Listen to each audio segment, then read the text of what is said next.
Hi, എല്ലാവർക്കും നമസ്കാരം. നമ്മുടെ പുതിയൊരു വീഡിയോയിലേക്ക് എല്ലാവർക്കും സ്വാഗതം. അപ്പോൾ ഇന്ന് നമ്മൾ എന്താ ചെയ്യാൻ പോകുന്നതെന്ന് പറഞ്ഞാൽ നല്ല അടിപൊളി മുളക് അച്ചാറാണ് കേട്ടോ. ഇത് കുറച്ച് കാന്താരി മുളകും അതുപോലെ തന്നെ കുറച്ച് വയലറ്റ് കളറും മുളകും എല്ലാം കൂടെ കൂടിയിട്ടാണ് കേട്ടോ ഞാൻ അച്ചാറിട്ടിരിക്കുന്നത്.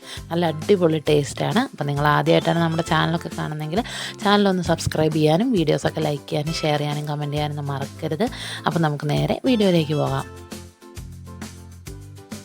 ആദ്യം തന്നെ നമ്മളൊരു ചൂടായ പാത്രത്തിലേക്ക് കുറച്ച് വെളിച്ചെണ്ണയാണ് കേട്ടോ ഒഴിക്കുന്നത്.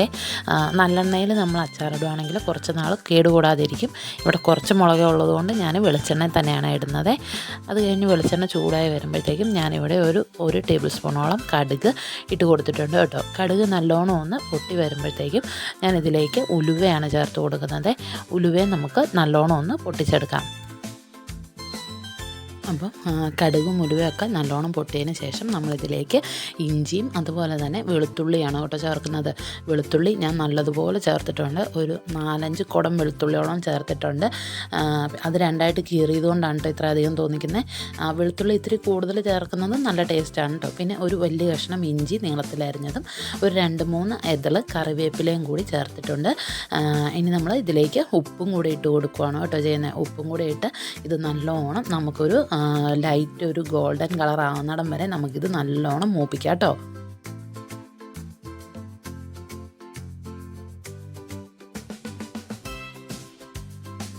അപ്പോൾ നമ്മുടെ വെളുത്തുള്ളിയും ഇഞ്ചിയും കറിവേപ്പിലയൊക്കെ നല്ലോണം മൂത്ത് വന്നിട്ടുണ്ട് കേട്ടോ.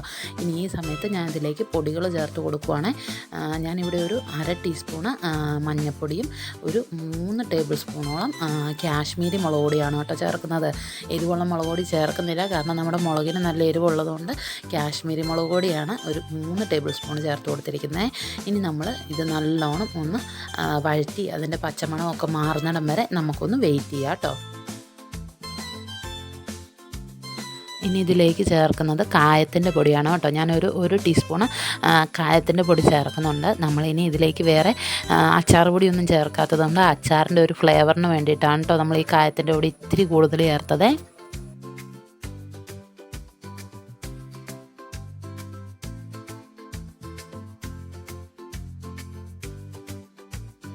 ഇപ്പം നമ്മുടെ പൊടികളുടെ പച്ചമണം എല്ലാം മാറിയിട്ടുണ്ട്. ഇനി നമ്മൾ ഇതിലേക്ക് ചേർക്കുന്നത് വിനാഗിരിയാണ് കേട്ടോ.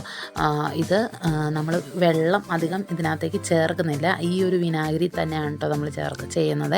എന്താണെന്ന് പറഞ്ഞാൽ വിനാഗിരിയിൽ ചെയ്തെടുക്കുമ്പോൾ പെട്ടെന്ന് പൂക്കുകയില്ല, അല്ലെങ്കിൽ നമ്മൾ ഈ വെള്ളം ഒഴിക്കുമ്പോൾ വേഗം പൂക്കും കേട്ടോ. അതുകൊണ്ടാണ്. പിന്നെ നമ്മൾ ഈ സമയത്ത് ഒരു ടീസ്പൂണ് പഞ്ചസാര കൂടി ചേർക്കുന്നു.